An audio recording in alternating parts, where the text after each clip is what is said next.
दोस्तों, भारतीय इतिहास में मैं थोड़ा कुछ पढ़ रहा था तो मेरे को एक आयरनी पता लगी।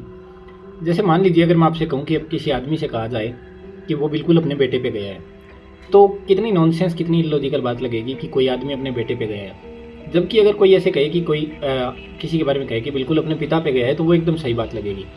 लेकिन इसी तरीके की सेम आयरनी को भारतीय इतिहास में हम लोग दोहराते जा रहे हैं। जैसे महाकवि कालिदास का जो जन्म है वो विलियम शेक्सपियर से लगभग 1000 साल पहले हुआ था। लेकिन फिर भी जब भी महाकवि कालिदास का जिक्र किया जाता है तो ऐसे कहा जाता है कि कालिदास जो थे वो भारत के शेक्सपियर थे।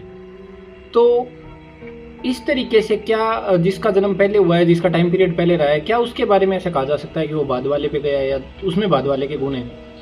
तो इसी तरीके की एक और सेम आयरनी है कि भारतीय इतिहास में जो समुद्रगुप्त है, समुद्रगुप्त को भारत का नेपोलियन कह के बुलाया जाता है। और नेपोलियन का जो जन्म था, नेपोलियन का जो टाइम पीरियड था, वो लगभग समुद्रगुप्त के टाइम पीरियड से 1500 साल बाद का था।